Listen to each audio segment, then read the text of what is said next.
आज हम इस वीडियो में फेडरलिज्म को डिस्कस करेंगे जो कि चैप्टर 2 है सिविक्स में।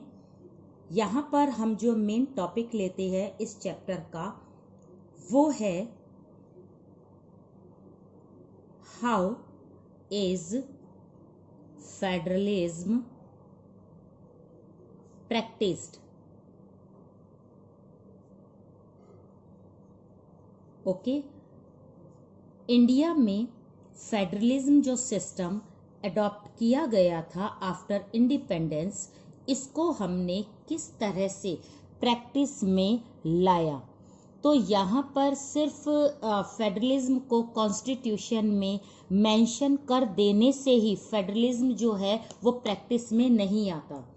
अगर जनता फेडरलिज्म का साथ ना दे, इस सिस्टम से फेमिलियर ना हो, तो उस कंट्री में फेडरलिज्म कभी भी सक्सेस नहीं हो सकता। ये चीज़ माइंड में बिल्कुल फीड होनी चाहिए कि इंडिया में फेडरलिज्म को जो इतनी ज़्यादा सक्सेस मिली है उसके पीछे खुद इंडिया की पॉपुलेशन है। यहाँ की जनता इतनी डेमोक्रेटिक है कि ये खुद चाहती है कि हमारी इंडिया में पावर शेयरिंग हो।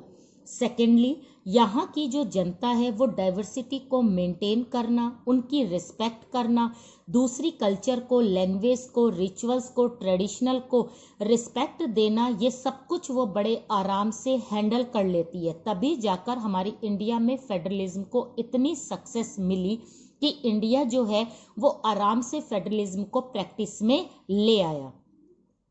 इसके साथ अगर हम जनता के कंट्रीब्यूशन को, तो हमने देखा कि यहाँ की जनता जो है वो अपने आप में ही इतनी कोऑर्डिनेटर है या इतनी ज़्यादा कोऑर्डिनेशन रखती है, हेल्प करती है, वो बात अलग है। लेकिन अगर हम इस पॉइंट ऑफ व्यू को गवर्नमेंट के साइड से देखें कि गवर्नमेंट ने इंडिया में फेडरलिज्म को प्रैक्टिस करने के लिए क्या क्या किया, इंडिया में फेडरलिज्म इतना पॉपुलर हुआ, इतने आराम से चला, लोग इतने फेमिलियर हुए, उसके पीछे आखिर क्या रीज़न रहे हैं। तो यहाँ हम आज उसी टॉपिक को ब्रीफली डिस्कस करेंगे कि इंडिया में फेडरलिज्म को बनाने के 3 पिलर काम करते हैं। 3 पिलर मीन्स यहाँ पर हम 3 प्रिंसिपल को देखेंगे कि ये जो 3 प्रिंसिपल है ये इंडिया में फेडरलिज्म को स्ट्रेंथ देते हैं, पावर देते हैं, मजबूती देते हैं और उसको अच्छे से चलाते हैं। तो सबसे पहला प्रिंसिपल कौन सा है? सबसे पहला प्रिंसिपल हम लेते हैं वो है लिंग्विस्टिक स्टेट। ओके, यहाँ पर हम बात कर रहे हैं लैंग्वेज के बेस पर स्टेट के सेटअप होने की। ये वाली स्टोरी जो स्टार्ट हुई थी, एक्चुअली में ये स्टोरी हुई थी 1920 में, जब नागपुर में कांग्रेस का सेशन हुआ था। ये बात बिफोर इंडिपेंडेंस की है क्योंकि हम 1920 की बात कर रहे हैं। तो यहाँ पर या उस समय कांग्रेस के जो लीडर्स थे उन्होंने जनता से ये प्रॉमिस किया था कि जब भी हम इंडिपेंडेंस लेंगे या ब्रिटिशर्स यहाँ से जाएंगे तो इंडिया के जो स्टेट है वो लैंग्वेज के बेस पर सेटअप किए जाएंगे। ओके, अब क्या हुआ? आफ्टर इंडिपेंडेंस कंडीशंस चेंज हो गई। कंडीशन क्यों चेंज हो गई? क्योंकि उस समय के नेताओं ने या लीडर ने कभी नहीं सोचा था कि इंडिया को जब इंडिपेंडेंस मिलेगी तो साथ में इतना बड़ा दुख, कौन सा दुख? पार्टीशन का मिलेगा। और ये पार्टीशन मेनली रिलीजन के बेस पर सेटअप हुआ था और रिलीजन के बेस पर इतने कम्युनल जो मतलब रिवोल्ट हुए थे, इतना ज़्यादा पार्टीशन में जो वायलेंस हुआ था, तो सारे की सारी पॉलिटिकल पार्टी स्पेशली हमारी गवर्नमेंट बहुत डर गई थी रिलीजन को लेकर। उसी समय जब हमें इंडिपेंडेंस मिली तो काफ़ी सारे स्टेट या उस समय जो प्रोविंसेस थे उन्होंने प्रोटेस्ट करना शुरू करा कि हमारी वो डिमांड पूरी करो जो कि आपने प्रॉमिस किया था 1920 में। तो इस प्रॉमिस को हमारे लीडर्स ने इग्नोर कर दिया, डिनाई कर दिया। उन्होंने कहा कि हम इस तरह की कोई भी चीज़ नहीं करना चाहते क्योंकि अभी रिलीजन के बेस पर लड़ाई हुई है और अब लैंग्वेज के बेस पर क्या हो जाएगी? लड़ाइयाँ शुरू हो जाएगी। तो यहाँ पर जब बहुत ज़्यादा प्रोटेस्ट हुआ स्पेशली आंध्र प्रदेश में, तो हमारी सेंट्रल गवर्नमेंट को लास्ट फाइनली अपनी जनता की इस बात को मानना पड़ा, रिस्क लेना पड़ा और उन्होंने यानी उस समय हमारी गवर्नमेंट ने एक कमीशन सेटअप किया था जिसका नाम था स्टेट रीऑर्गेनाइजेशन कमीशन। ये कमीशन जो था वो 1953 में सेट हुआ था और इसने अपना प्रपोजल सेंट्रल गवर्नमेंट को 1956 में रिप्रेजेंट किया था। इसका काम इतना था कि कंट्री में ये देखना कि कितनी तरह की लैंग्वेज यहाँ पर बोली जाती है ताकि हम उसी लैंग्वेज के बेस पर स्टेट को बना सके। ओके, एसआरसी ने अपनी पूरा प्रपोजल रिकमेंडेशन 1956 में सेंट्रल गवर्नमेंट के सामने रख दी, जिसमें उसने कहा कि 14 स्टेट जो है वो बनेंगे क्योंकि यहाँ पर मेजर जो लैंग्वेज बोली जाती है वो 14 बोली जाती है। तो इस तरह से हमारे यहाँ पर ओरिजिनली 14 स्टेट बनाए गए और प्लस 6 यूनियन टेरिटरीज को सेटअप किया गया। इसके बाद जितने भी स्टेट बने कुछ तो लैंग्वेज के बेस पर ही बने थे और कुछ एक स्टेट जो थे वो ज्योग्राफिकल और एथनिकली इसके बेस पर वो स्टेट बने थे।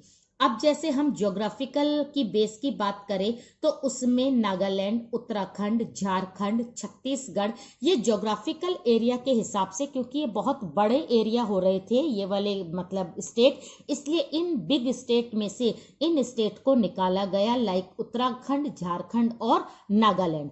तो इस तरह से हमारे यहाँ पर हमारे लीडर्स ने जो ये एक डिसीजन लिया लैंग्वेज के बेस पर स्टेट को बनाने का, जितना वो डर रहे थे ऐसा कुछ नहीं हुआ, कोई वायलेंस नहीं हुआ, सारी लैंग्वेज में कोऑर्डिनेशन और हेल्प अपने आप जनरेट हो गई। जितने भी लोग यहाँ पर रहते हैं तब से लेकर आज तक एक दूसरे की लैंग्वेज की रिस्पेक्ट करना और उसको शेयर करना ये हमारी एक नेचर रही है। तो इस तरह से हमने देखा कि लिंग्विस्टिक स्टेट जो है उसने हमारे इंडिया को और ज़्यादा यूनाइट करा और हमारे फेडरलिज्म को प्रैक्टिस में लिया। तो यहाँ पर हर एक लैंग्वेज को प्रोटेक्शन मिली, उसको रिस्पेक्ट मिली, जिससे सारे लोग जो है इंडिया के वो सारे के सारे हमारी इंडिया से जुड़ गए, उसके कॉन्स्टिट्यूशन से उनको ट्रस्ट हुआ और इस तरह से हमारी इंडिया ने पहले पिलर में सक्सेस ली। आज लिंग्विस्टिक स्टेट के कारण ही हमारा फेडरलिज्म जो है वो लगातार फल फूल रहा है, फ्लोरिश्ड हो रहा है, स्प्रेड हो रहा है और स्ट्रेंथफुली चल रहा है। ठीक है, तो पहला हमारा ये पिलर है जिसे हमने बोला लिंग्विस्टिक स्टेट। अब हम दूसरे प्रिंसिपल की बात कर लेते हैं। दूसरा प्रिंसिपल आता है वो है language policy. Okay, language policy में अगर हम बात करें तो उस समय 40% जो जनता थी वो क्या बोलती थी, वो स्पेशली हिंदी बोलती थी। तो हमारी गवर्नमेंट अगर चाहती श्रीलंका की तरह कि उसे यहाँ पर हिंदी ही इम्पोज करनी है, सारे लोग हिंदी ही बोलेंगे, तो उसे कोई मना नहीं कर सकता था। सेंट्रल गवर्नमेंट को ये काम करने के लिए कोई भी मना नहीं कर सकता था। लेकिन हमारे इंडिया के जो लीडर्स थे, जो गवर्नमेंट थी, उन्होंने अपनी समझदारी से काम लिया और उस समय हिंदी को एज अ ऑफिशियल लैंग्वेज का स्टेटस दिया, नॉट अ नेशनल लैंग्वेज। इसके साथ यानी हिंदी के साथ 21 और लैंग्वेज है जिसको कि कॉन्स्टिट्यूशन में रिकॉग्नाइज्ड किया हुआ है। तो अगर सेंट्रल गवर्नमेंट का कोई भी एग्जाम अगर बच्चे इन 22 लैंग्वेज में से किसी को भी चूज करके अपना मीडियम रखते हैं तो उनको उसी मीडियम में क्वेश्चन पेपर मिलता है। तो यहाँ पर हमारे जो लीडर्स थे उन्होंने सारे उसकी जो थी लैंग्वेज की रिस्पेक्ट की। दूसरी चीज, जितने भी उस समय के लीडर्स से हमारी गवर्नमेंट थी वो ये चाहती थी कि इंग्लिश जो लैंग्वेज है उसको बैन हो जाना चाहिए, रिमूव हो जाना चाहिए। और फाइनली उन्होंने ईयर दिया कि 1965 तक ही हम इंग्लिश को यूज करेंगे, उसके बाद हम क्या कर देंगे, इसको हटा देंगे। लेकिन इसका सबसे बड़ा प्रोटेस्ट कहाँ पर हुआ? तमिलनाडु में हुआ, क्योंकि तमिलनाडु में या तो सब बोलते हैं मलयालम वगैरह, और या फिर वो इंग्लिश बोलते हैं। तो तमिलनाडु में ये कहा गया कि अगर और भी लैंग्वेज है तो इंग्लिश को भी हटाना नहीं चाहिए, इंग्लिश को भी एज अ ऑफिशियल लैंग्वेज चलाना चाहिए। इतना ज़्यादा प्रोटेस्ट होने के बाद हमारे लीडर्स को लगा कि हम इस तरह से स्टेट्स को नाराज नहीं कर सकते। उन्होंने साउदर्न जो स्टेट थे, जो साउथ के स्टेट थे, लाइक आंध्र प्रदेश, तमिलनाडु, मद्रास, इन सब की बात सुनी और इंग्लिश को 1965 के बाद भी चलने दिया। तो यहाँ पर हमारी लीडर्स ने बहुत समझदारी, बहुत ही अपना बिग हार्ट किया। तो इस तरह से ये काम चला।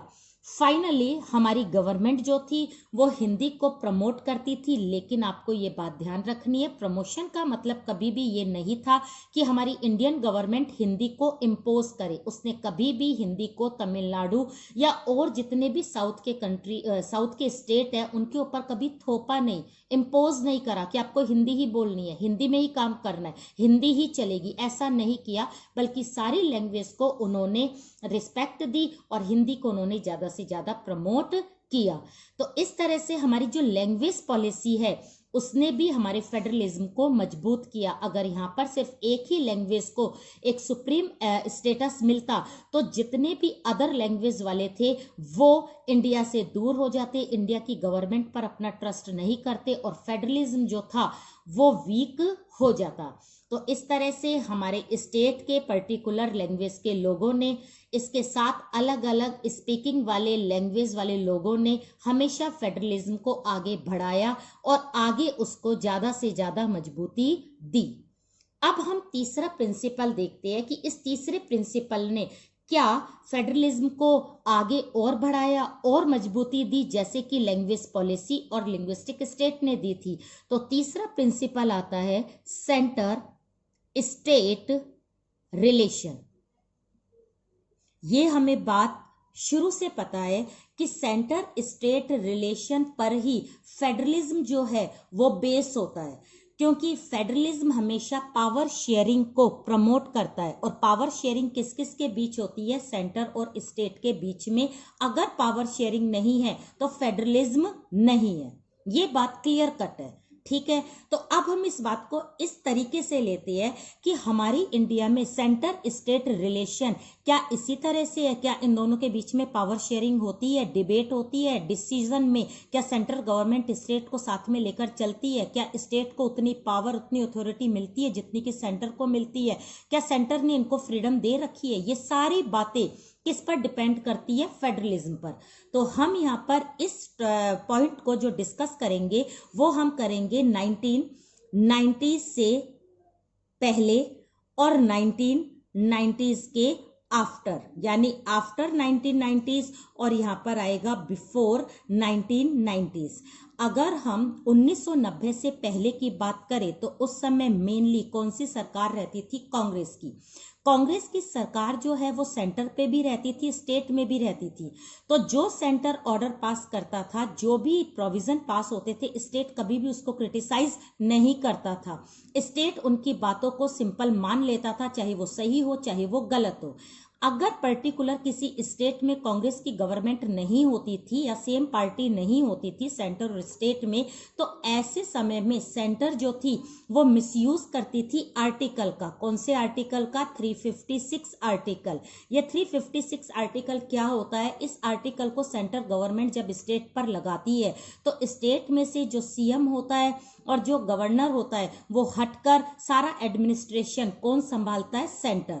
तो ये 356 आर्टिकल पर्टिकुलर किसी स्टेट में लगाया जाता था जब स्टेट गवर्नमेंट उसका कोई अपोज करती थी। तो यहाँ पर सेंट्रल गवर्नमेंट क्या कर रही है? प्रेशराइज कर रही है। किसके थ्रू? 356 आर्टिकल के थ्रू कर रही है। बाकी की स्टेट गवर्नमेंट इसका अपोज नहीं कर रही है तो सेंट्रल गवर्नमेंट कुछ नहीं कहती थी। इस तरह के रिलेशन हमारे यहाँ पर 1990 से पहले थे। लेकिन इन रिलेशन को हम ये कह सकते हैं कि उस समय हमारा फेडरलिज्म जो था वो स्ट्रेंथफुल नहीं था। तो आज क्या हमारे यहाँ पर ऐसे ही सिस्टम में? बिल्कुल नहीं, एब्सोल्युटली नॉट। क्यों? क्योंकि 1990s के बाद हमारे यहाँ पर एक एरा स्टार्ट हुआ है जिसे हमने कहा है कोएलिशन, यानी गठबंधन। 1990s के बाद से लेकर 2014 तक एक भी सरकार को बहुमत या मेजोरिटी नहीं मिली। तो इस बीच यानी 30 ईयर से हमारी इंडिया में कैसी सरकार चल रही है? कोएलिशन की। कोएलिशन में आपको पता है काफी सारी पॉलिटिकल पार्टी मिलकर एक सरकार बनाती है जिसे हम कोएलिशन कहते हैं। अब इस कोएलिशन में तो मोनोपोली चलना बिल्कुल ना के बराबर होता है। कोएलिशन में सेंटर में अलग पार्टियां काम करती है, स्टेट में अलग अलग पार्टियां होती है। सेंटर जो भी प्रोविजन ऑर्डर पास करता है, डिसीजन लेता है, तो स्टेट उसमें ऑब्जेक्शन करती है कि ये डिसीजन हमारे बिना क्यों लिया गया, स्टेट को इसमें इन्वॉल्व क्यों नहीं किया गया। तो ये सारी बातें कौन कर रही है? स्टेट कर रही है, सवाल जवाब कर रही है, क्रिटिसाइज कर रही है, और यहाँ पर अपोजिशन जो है वो स्ट्रांग हो रहा है। तो ये जो रिलेशन है ये हमारे फेडरलिज्म को क्या बनाते हैं? मजबूत बनाते हैं। और यहाँ पर अगर स्टेट की बात सेंटर नहीं सुनती तो स्टेट कहाँ पर जा सकती है? कोर्ट में। और कोर्ट आजकल हमारा क्या हो गया है? इंडिपेंडेंट। इस समय भी कोर्ट था लेकिन वो कोर्ट किसके इन्फ्लुएंस में रहता था? सेंटर के। तो हमें ध्यान देना है कि 1990s के बाद हमारा फेडरलिज्म जो है वो मजबूत हुआ है और उसे स्ट्रेंथ या पावर मिली है। लेकिन 1990 से पहले सेंटर स्टेट के रिलेशन इतने ज्यादा डेमोक्रेटिक नहीं थे, कोई भी स्टेट सेंटर से सवाल जवाब नहीं करती थी। तो अब हम कह सकते हैं कि हमारे सेंटर स्टेट के रिलेशन क्या है? फेडरलिज्म को बढ़ाते हैं। तो इस तरह से हमने देखा इंडिया में फेडरलिज्म को प्रैक्टिस करने के लिए हमारी सरकार ने, हमारे लीडर्स ने, हमारे कॉन्स्टिट्यूशन मेकर्स ने ये 3 प्रिंसिपल सेटअप करे हैं। स्टेट लैंग्वेज के बेस पर बनाए गए। लैंग्वेज पॉलिसी में एक लैंग्वेज को इंपॉर्टेंस ना देकर बहुत सारी लैंग्वेज को हमने इंपॉर्टेंस दी है। इसके साथ ही स्टेट और सेंटर के जो रिलेशन है वो डेमोक्रेटिक है। ये सारी चीज हमारे फेडरलिज्म को क्या बनाती है? मजबूत बनाती है। ओके, हम इतनी बात फेडरलिज्म की कर रहे हैं, कभी हमने ये सोचा है कि ये फेडरेशन बनते कैसे है? क्योंकि फेडरलिज्म तो एक सिस्टम है।